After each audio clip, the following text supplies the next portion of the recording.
만약 여러분 가장 친한 친구가 여러분에게 이런 질문을 했습니다.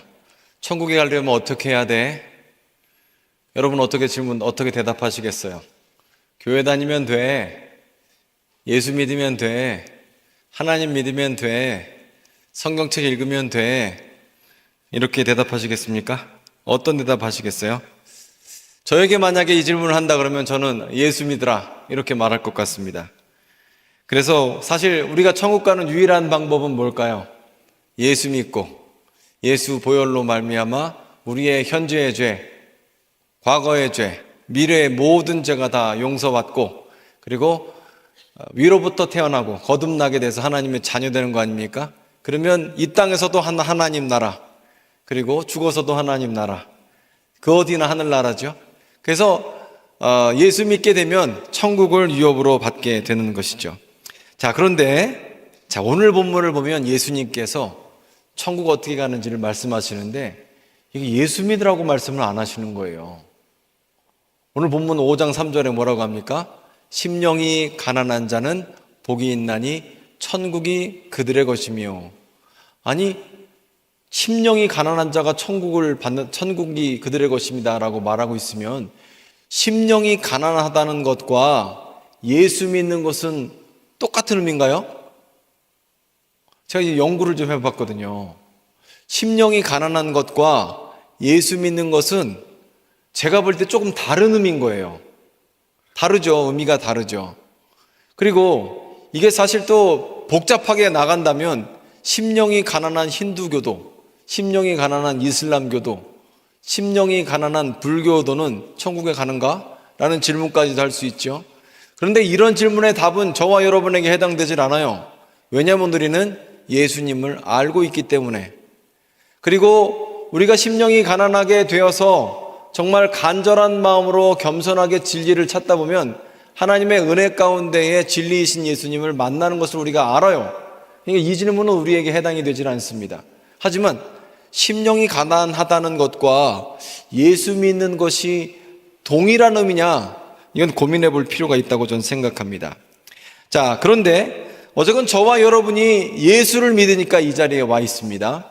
그리고 예수를 믿는다면 당연스럽게, 자연스럽게 우리는 천국에 가야겠죠? 자, 그러면 우리가 신앙생활하면 심령이 점점 가난해집니까? 이 질문을 드리고 싶어요. 왜냐하면 사실 이렇게 질문을 스스로에게 해보면 답을 얻게 되거든요. 여러분 신앙생활 5년 하시고 10년 하시고 20년, 30년 하시니까 심령이 점점 가난해진 것 같아요? 자연스럽게 말씀하고 가까이 하다 보니까 내가 심령이 점점 가난해집니까? 아닌 것 같아요. 제가 보니까 아닌 것 같아요. 왜냐하면 심령이 가난해져야 되는데 교회 생활에 익숙해지면 익숙해질수록 희한하게 안주해버립니다. 내가 만든 그 종교라는 틀 안에 우리는 안주해버려요. 그래서 교회 오래 다닌 사람이 착할 것 같아요. 예수 어제 믿고 예수 당장 영접한 사람이 착할 것 같아요. 대답 못 하시겠죠? 찔리죠? 예수 오래 믿고 나서 착해졌어요? 알 수 없죠. 자, 근데 만약에 우리가 평생 교회를 다니고 영적으로 가난하지 못하다면 그 문제 아닙니까? 우리의 방향성과 예수님이 말씀하시는 천국을 유업으로 받을 자의 기준이 다르다면 그러면 우리 신앙을 한번 점검해 봐야 되지 않겠습니까? 보게 되면 우리가 교회 생활에 익숙해지면 익숙해질수록 몇 가지 우리가 이 잘못된 방법으로 가는 방법이 있는데 첫 번째가 이 형식화의 과정을 갑니다. 1부 때, 2부 때 목사님들이 우리 기도를 처음에 시작하시지 않습니까? 묵도하시겠습니다 라고 기도를 하는데 예배와 설교 그 책자에 나와 있는 그 기도를 그대로 이제 읽으셨어요.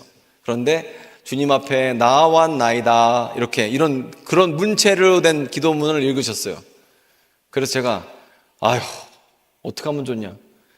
희한한 게 저와 여러분은 기도를 시키면 조선말로 돌아갑니다. 그래서 그래 싸움나이다. 여러분 그런 말 쓰세요 평상시에? 조선시대 말 쓰면 더 거룩해집니까? 내가 뭔가 좀 있어 보여요? 신앙의 깊이가 있어 봅니까? 아니잖아요. 근데 기도할 때는 여러분이 하나님과 대화하는 평상시 언어를 사용하지 않고 옛날 고어를 사용하시는 거죠. 그게 더 있어 보이니까 그런 거 아닐까요? 이건 옳지 않아요. 신앙생활을 오래 하면 오래 할수록 심령이 가난해져야지 형식적으로 되어가는 것은 좋지 않습니다. 자, 그리고 외식적으로 되는 것, 이게 위험하죠. 자, 외식적이 된다는 것은 예배에는 온다 소리입니다. 예배에 참석한다는 거예요. 예배에 자주 참석한다는 거예요. 근데 이 말도 좀 해놓고 보니까 틀렸어요. 여러분들은 다 여러분들이 정한 바가 있어서 나는 주일 예배만 나와도 되는 사람, 나는 새벽 예배까지도 나와도 되는 사람, 나는 수요 예배 나오고 금요일 날도 나오는 사람, 다 정한 바가 다릅니다. 그래서 신앙이 연차가 됐다고 수요 예배를 나오느냐? 그건 또 아니에요. 신앙이 오래됐다고 금요심야 갑자기 나오기 시작하냐? 그것도 아니라고요. 여러분은 여러분이 생각하는 범주 내외 주일 예배만, 아니면 수요 예배만, 아니면 금요심야까지만 그 정한 테두리 내에서 그 예배에 잘 나타났을 뿐이지, 그게 또 하나님을 자주 만나는 것은 또 아니다라는 것입니다. 자, 그래서 외식적이 되고 의식적으로 이 예전에 예배에 참석할 수는 있지만 그게 또 심령이 가난해지는 것과는 거리가 좀 있죠. 뿐만 아니라 신앙생활이 오래되면 어떻게 되냐면 지식적으로 뭔가 한마디로 머리가 커집니다.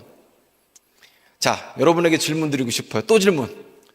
자, 평신도 앞에서 평신도가 은혜 받기 좋을까요? 목사님들이 은혜 받기 좋을까요? 자, 그럼 반대로 제가 목사가 평신도들한테 설교하기 좋을까요? 목사들한테 설교하기 좋을까요? 어디가 좋을 것 같아요? 그리고 만약에 설교를 비판한다면 아는 사람이 비판할까요? 모르는 사람이 비판할까요? 제가 설교하기 얼마나 힘든지 아세요? 여러분이 얼마나 신앙생활을 오래 했는지 10년, 20년, 30년씩 하고 평상시에는 또 이런저런 목사님 설교를 들으니까 본문을 선택하고 말하기 전에 여러분이 예상을 하신다고, 우리 목사님 이렇게 설교하지 않을까? 그래서 여러분의 그 예측을 틀리기 위해서 미꾸라지처럼 요래요래 도망다니면서 설교를 쓰느라고 제가 아주 얼마나 머리가 아픈지 몰라. 자, 근데 지식이 많아지는 게 영적으로 심령이 가난해지는 것과 관계가 있어요, 없어요? 관계가 없어요. 설교만 많이 들은 거야, 그냥. 심지어 그건 방해도 돼요. 저는 사실 목사로서 제일 설교하기 싫은 대상은 신학생들입니다. 신학생들은, 저도 신학생 시절이 있었지만 선무당이 굉장히 아는 척 하거든요. 잘 모르면 뭔가 계속 아는 척 하는데 이 신학생들 앞에서 설교한다는 건 매우 위험해요.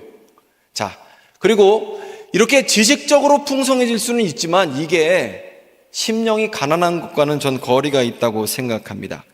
자, 그리고 또 종교적인 어떤 자만 같은 게 있어요. 나 우리 교회 1호 권사야, 나 우리 교회 1호 장로야, 이런 식의 교회마다 그런 게 있거든요. 나 우리 교회 구리여중 앞에 있을 때부터 교회 다녔어. 수택동에 목장할 때 소똥 냄새 맡아본 적 있어. 그 냄새 안 맡아본 사람은 말을 하지 마. 이렇게 영적인 어떤 자만 같은 게 있다는 것이죠. 그리고 또한 남들하고 비교를 합니다. 나는 이래봬도 새벽 예배 나오는 사람이야. 나는 금요심에 나오는 사람이야. 쟤보다 내가 낫지 않겠어? 근데 사실 이런 거는요, 누가복음 18장의 바리새인의 기도죠. 주님, 오 주님 감사합니다. 제가 저 세리와 같지 않음을 하나님 앞에 감사합니다. 저는 일주일에 2번씩 금식 기도하고요, 11조와 예물을 주님 앞에 올려드립니다. 이 기도, 비교하면서 하나님 앞에 드리는 기도, 이게 심령이 가난해지는 것과 관계가 있을까요? 관계가 없다라는 거죠. 뿐만 아니라 신앙생활을 오래 하면 관료주의적 성향을 띠게 됩니다. 행정주의적이고 제도적이 돼요. 그러니까 예를 들어서 장로의 역할, 목사의 역할, 권사의 역할, 안수집사의 역할, 교육부의 역할, 뭐냐, 이렇게 이런 어떤 것을 다 구분 짓게 된다라는 것. 그리고 또 척도 수치화해요. 나 이래봬도 20년 성가대 했어. 나 교사 23년 차야. 이런, 내가 하나님하고 얼마나 친한지를 드러내지는 못하지만 이거 오래 섬겼다는 섬김을 수치화해서 말하는 것이죠. 자, 근데 이런 것들이 지금 나열해드린 여러 가지들이 외식적인 거, 수치화하는 거, 관료주의고, 행정적이고, 지식적이고 하는 이 모든 것들이 우리를 자만하게 했으면 자만하게 하지 우리가 영적으로 가난해지게 만들지는 못한다라는 것입니다. 자, 그러면 제가 오늘 말씀을 준비하면서 이런 고민을 해봤어요. 성경에 분명히 심령이 가난한 자가 있지 않을까? 그럼 그 사람을 예로 들면 심령이 가난한 사람의 특징을 알아볼 수 있지 않을까라는 생각을 해봤습니다. 그리고 제가 제일 먼저 생각난 사람은 요한복음 3장의 니고데모였어요. 저는 니고데모가 심령이 가난한 사람과 같은 생각이 들었습니다. 왜냐하면 몇 가지 특징이 있습니다. 먼저 이 니고데모가 어떤 사람이냐면요, 니고데모에서 성경은 이렇게 얘기합니다. 공회의 의원이고 또 어떤 사람이래요? 어떤 사람이래요? 바리새인이래요. 자, 일단 바리새인이라는 말은 종교 생활을 1, 2년 했다는 뜻이 아닙니다. 상당히 오래 했다는 거예요. 존경받는 사람, 경제적으로 부유한 사람, 명예가 있는 사람, 권력이 있는 사람, 그리고 최소한 일주일에 2번은 금식 기도하는 사람. 그러니까 종교적인 형태로 볼 때는 이 니고데모라는 사람은 상당히 훌륭한 사람이죠. 예배도 안 빠져, 금식계, 11조에 사회적으로 존경받아, 그 다음에 권력이 있어, 다 가진 사람입니다. 그런데 이 사람이 예수님 앞에 나왔어요. 어쩌면 니고데모는요, 깨달은 겁니다. 종교로는 하나님 앞에 설 수 없다. 내가 교회 오래 다닌 거, 회당에 오래 다닌 걸로는 하나님 앞에 설 수 없다. 내가 이 바리새인들은 보통 모세오경에 익숙하거든요. 다 외울 지경으로 익숙합니다. 그런데 모세오경을 거의 암송하다시피 하는 것은 바리새인들은 시험 볼 때 이미 하고 있어야 되는 사양이에요. 즉 무슨 얘기냐면 모세오경은 떼고 시작하는 거예요. 그만큼 성경적 지식이 많았던 사람이에요, 바리새인들 자체가. 그래서 예수님에게 비판을 받습니다.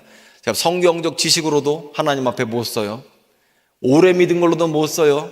금식 기도하는 걸로도 안 돼요. 공회 의원으로도 안 돼요. 바리새인으로도 안 돼요. 이걸로는 못하다는 것을 깨달은 거예요.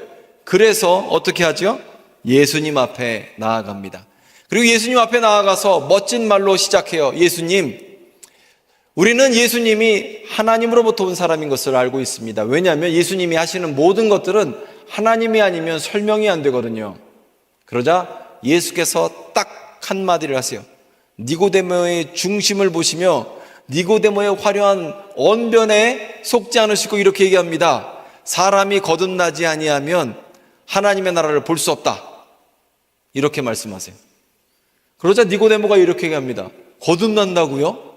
내가 이렇게 장성했는데 이 장성한 사람이 엄마 뱃속에 어떻게 들어갔다가 다시 나옵니까? 그러자 예수께서 물과 성령으로 거듭날 것을 말씀하게 되시죠. 사실 그 다음에 니고데모가 예수님의 가르침에 대해서 반박하거나 동의하는 내용이 없이 요한복음 3장은 끝납니다. 하지만 니고데모는 변화되었어요. 그걸 어떻게 알 수 있냐? 니고데모의 행동에 나와 있습니다. 니고데모는 다른 공회원들과 논쟁을 하게 되고요. 그리고 예수님의 십자가 죽으심 이후에 침향과 몰약을 가져와서 예수님 장례식을 한 사람입니다. 아리마대 요셉과 니고데모는 예수님의 장례를 했어요. 행동으로서 자신이 죄자된 것을 나타냈죠. 자, 그래서 이 니고데모 행동을 보게 되면 어떤 마음이 있어요? 가난한 마음, 심령이 가난한 사람의 특징이 뭐냐면 진리를 찾는 마음을 갖고 있습니다. 그리고 배우려는 마음을 갖고 있습니다. 이게 반대가 되면 안 돼요. 가르치려고 하고 자꾸 가르쳐 주려고 그러면 안 되고, 배우려고 하고 낮아지려고 하고 찾으려고 하는 마음, 이 마음이 심령이 가난한 사람들의 특징이죠. 그리고 예수님께서 마태복음 5장 3절에 심령이 가난한 사람들 얘기하실 때 이것을 그리스어로 찾아보면 이건 절대적 궁핍 상태, 모자라고 결핍된 상태를 지금 말하고 있는 것이죠. 자, 그래서 영적으로 궁핍한 사람들이 하나님의 나라를 상속으로 받게 된다는 것입니다. 자, 이 니고데모를 보게 되면 알 수 있는 게 뭐죠? 높은 사람임에도 불구하고 그것보다 진리를 찾는 것에 더 집중을 하게 됩니다. 그리고 영적인 갈망을 갖고 있었어요. 그리고 자기의 약점, 무지함을 드러내는데 부끄러워하지 않아요. 이거 저 되게 대단한 거라고 생각합니다. 혹시 여러분이 저랑 교제해 보신 분이 계시다면, 여러분이 만약에 저한테 제가 모르는 것을 질문하면 저는 굉장히 빠른 속도로 대답을 합니다. 몰라요. 이렇게 얘기를 합니다. 몰라요. 왜? 모릅니다. 근데 내가 나중에 알아봐 줄게요. 이렇게 얘기를 합니다. 이렇게 모른다고 하는 이유는 잘난 척 하는 거예요, 한마디로. 왜 모른다고 얘기를 하냐면, 아는 척 하다가 잘난 척 하다가 망신을 당한 적이 몇 번 있고 나서 그냥 모른다고 말하자. 모른다고 말하는 게 속 편하다. 이렇게 생각을 했거든요. 근데 모르는 걸 모른다고 말하는 건 용기라고 생각해요. 아는 척 안 하고. 제가 고등학교 문학 시간에 우리 선생님이 이 말을 한 것을 기억합니다. 불치하문. 한자로 불치하문.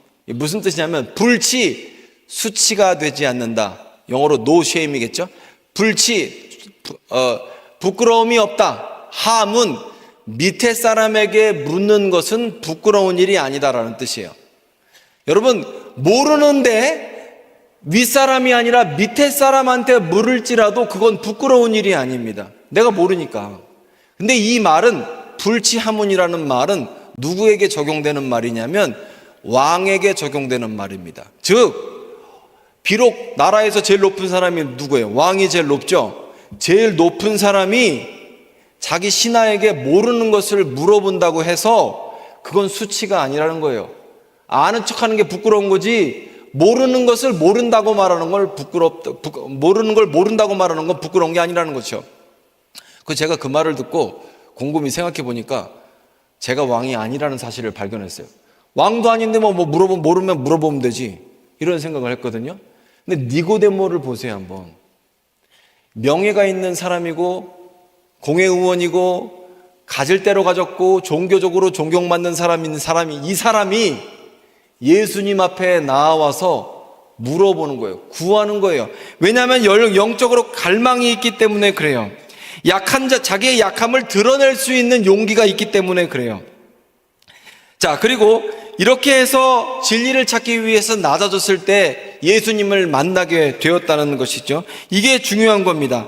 여러분, 우리는요, 이렇게 낮아지고 또 우리가 이렇게 갈망이 없고 영적으로 가난해지지 않으면 예수님을 찾을 수가 없어요. 만나도 못 만난 겁니다.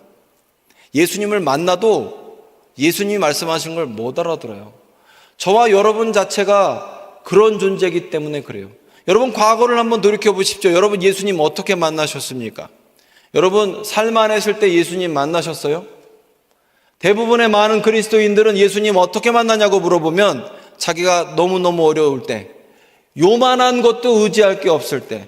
그 말이 맞아요. 인간은 요만한 거라도 의지할 게 있으면 그거 의지하지 예수님 의지하지 않습니다. 기도 안 해요.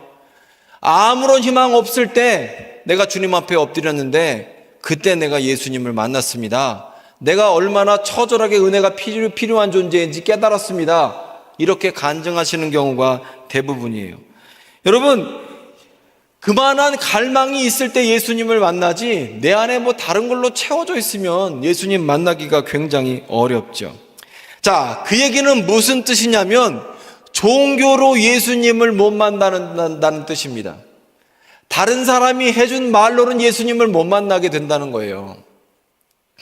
저는요, 기독교 안에 있는 그 교리적 정리들에 대해서 기독교 강요든 웨스터민스터 신앙 신조든 여러 가지 그 신조들에 대해서 너무너무 귀하다고 생각을 해요.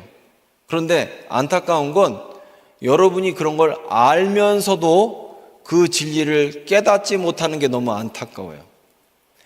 다른 말로 하면 여러분은 기독교에 있는 교리들을 알고 있는데 그 아는 것을 통하여서 진리로 나아가지 못하는 경우가 너무 많다고요. 즉, 종교나 교리나 예전이나 이런 예배 틀의 껍데기 때문에 진짜를 경험하지 못하고 거기에 겉핥기만 하고 성전 뜰만 밟다가 그냥 집에 가는 경우가 너무 많다고요.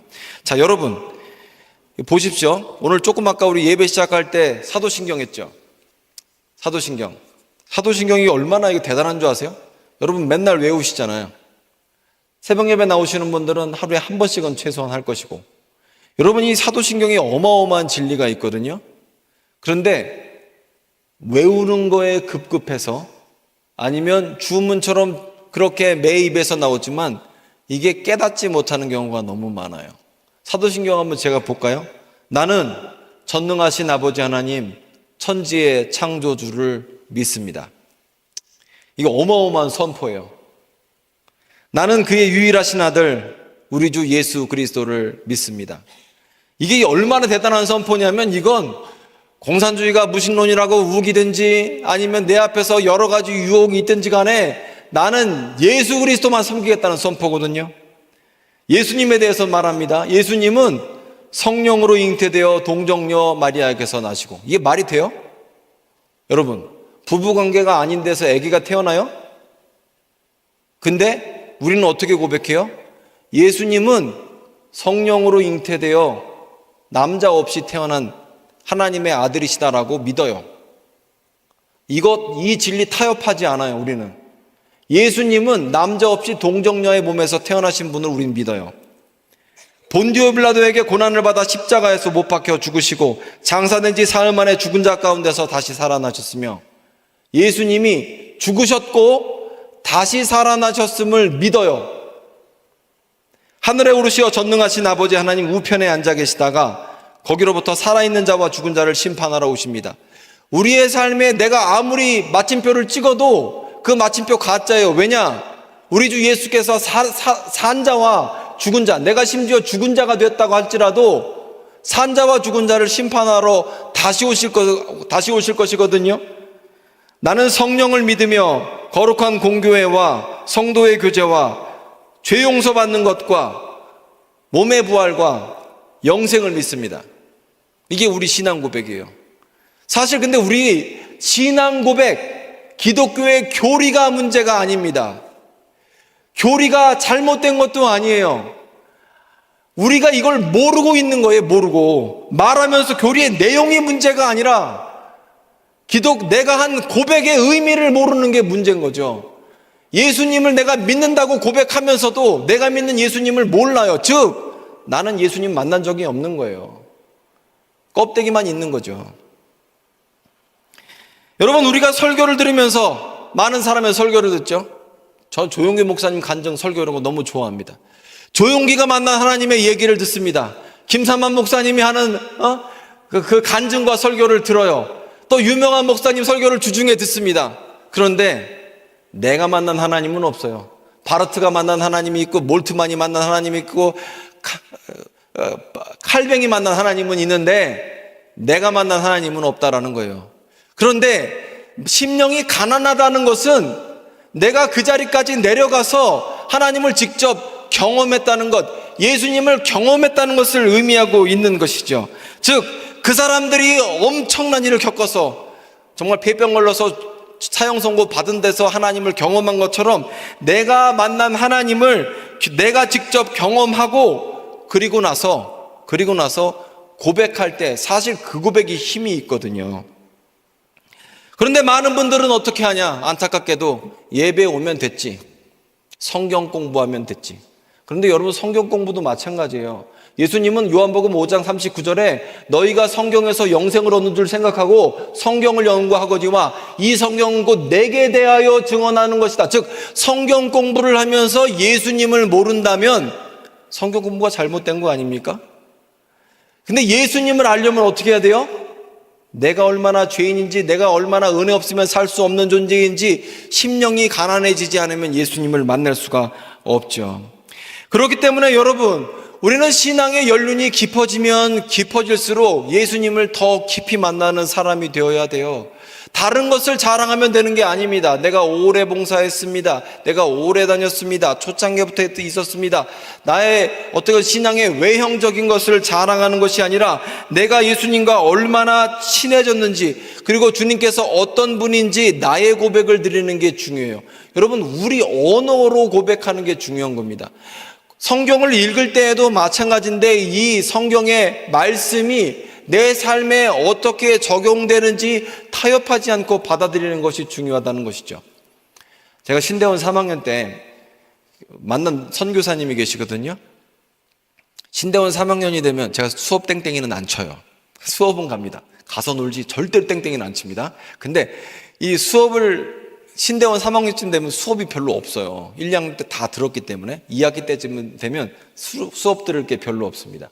근데 제가 이 체력 단련실에 가서 이제 이렇게 웨이트 트레이닝을 하면서 운동을 하고 있는데 자주 가다 보니까 인사하게 되고 인사하다 보니까 통성명하고 대화를 하는데 그분이 중국 선교사님이셨어요. 근데 그분이 그런 얘기를 하시더라고요. 나는 하나님 말씀을 볼 때 타협하지 않습니다. 그게 무슨 소리입니까? 그러니까 자기네들은 압록강 두만강 건너서 북한 땅 들어갈 때 요나서에서 요나가 물고기 뱃속에서 3일 동안 있었다가 나온 그 구절에 대해서 정말 문자 그대로 믿질 않으면 못 들어간다는 거. 압록강 못 건넌대요. 총맞지 몰라갖고. 자기네들은 복음 전하거나 아니면 말씀 전하거나 사역할 때 하나님 말씀을 진짜 문자 그대로 받아들이면서 내가 정말 피부에 와닿을 정도로 체험하면서 가지 않으면 이걸 할 수가 없대요. 그 사역들 자체가. 그 얘기를 하시더라고요. 여러분, 저와 여러분의 믿음도 이렇게 되어야 된다는 거예요. 저와 여러분의 신앙생활이 이렇게 되어야 한다는 거예요. 껍데기만 왔다가 껍데기만 가는 것이 아니라 내가 얼마나 껍데기가 오래 왔는지가 뭐가 중요해요. 정말 중요한 건 내가 낮은 자리에서 심령이 가난한 상태에서 예수님을 만나는 것, 그게 가장 중요하다라는 거예요. 그러면 어떻게 하면 심령이 가난해질까요? 사실 이게 더 중요하지 않습니까? 제가 근데 이 정답을 여러분에게 드리기는 참 어렵습니다. 하지만 정답이 될 만한 것 몇 개를 드릴게요. 심령이 가난해지는 것, 제가 볼 때 제일 좋은 방법은 하나님이 나에게 깨닫게 해주시는 게 제일 좋습니다. 나 깨달았어. 그래서 나 심령이 가난해져. 이게 제일 좋아요. 근데 그런 초자연적인 방법이 아닌다면야 먼저 여러분, 저와 여러분은요, 예배 자리에서 여러분의 첫 예배인 것처럼 마지막 예배인 것처럼 처절하게 예배를 하시는 게 중요합니다. 많은 신앙인들이 무너질 때 제일 먼저 무너진 게 예배가 무너져요. 예배가 무너지면 다 무너지는 거예요. 처절하게 예배를 드려야 됩니다. 이게 처음이자 마지막 예배인 것처럼 이걸 붙들어야 될 필요가 있습니다. 그런 마음으로 참석해야 돼요. 어쩌다가 마지못해 갖고 아니면 뭐 빠지면 찝찝하니까 골프 치러 가야 되는데 일부라도 때우고 가자, 이런 마음이 아니라 이 예배가 정말 전부인 것처럼 참석하는 게 중요하고, 두 번째로 기도할 때 철저하게 하나님을 신뢰하면서 기도하는 게 필요한 것 같아요. 하나님, 내가 주님만을 신뢰합니다. 하나님 의존적인 기도를 드리는 것. 그리고 주님, 나는 아무것도 아닙니다. 난 은혜 아니면 살 수 없습니다라는 고백을 드리면서 기도하는 게 필요하고요. 그 다음에 교제권이 중요해요. 또 교제권이. 날라리들하고 친하면 이게 참 신앙 깊어지기 어려워요. 그러니까 좋은 신앙의 동반자를 만나고 그런 신앙의 연대감을 갖는 게 중요합니다. 그리고 성경에도 있는 방법인데 은혜를 기억하는 것이 중요합니다. 여러분, 사람이 얼마나 잘 까먹어요? 어제까지는 죽겠다고 그러다가 오늘 해결되면 그러면 잊어버리지. 그냥 다 잊어버려요.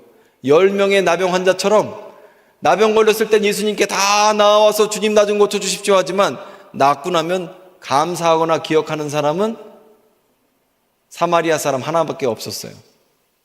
자, 마찬가지로 우리가 은혜를 잊어버릴 때가 너무 많아요. 하지만 여러분께서 시편을 읽어보시면 시편의 상당히 많은 부분들은 출애굽 사건, 특별히 10개의 재앙, 그 다음에 홍해를 건넌 이야기, 그 다음에 가나안 땅을 어떻게 정복했는지에 대한 이야기가 시편에 많이 등장합니다. 왜요?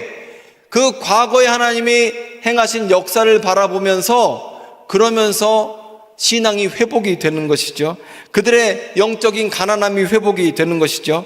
그리고 제가 생각할 때 좋은 방법 중에 하나는 이 낯선 섬김의 자리를 회복하는 것, 낯선 섬김의 자리를 찾는 것도 좋은 방법입니다. 즉, 예를 들어서 우리 성가대가 있어요. 우리 성가대 오늘 찬양 진짜 너무 은혜로웠어요.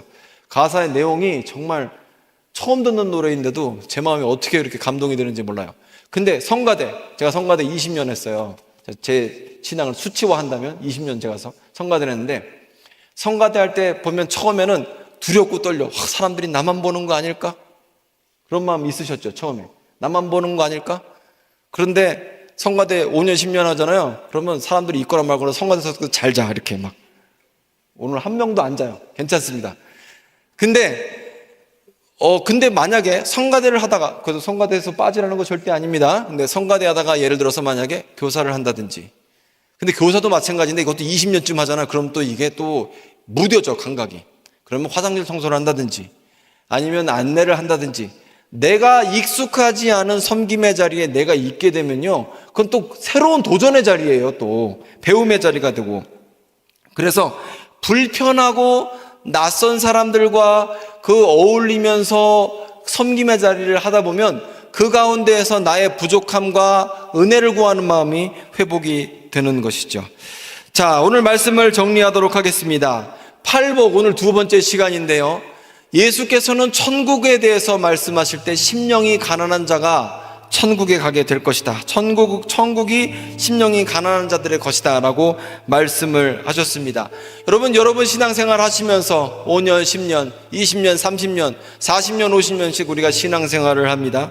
그런데 우리의 신앙의 방향성이 예수님이 말씀하시는 천국을 상속받는 사람들의 방향성과 만약 다르다면 오늘 마태복음 5장 3절 말씀을 여러분을 통해서 여러분의 신앙을 거울 삼아 비춰보셨으면 좋겠어요.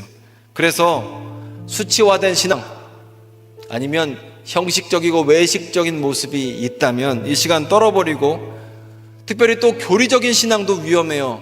교리로 정리되는 것 전 너무 귀하다고 생각합니다. 교리에서 멈추면 안 돼요. 정말 수천 수만의 신앙의 선조들, 신앙의 선배들이 그 한 문장 한 문장을 만들어서 기독교의 진수를 나타냈는데 그걸 그냥 그렇게만 넘기는 거 위험하죠.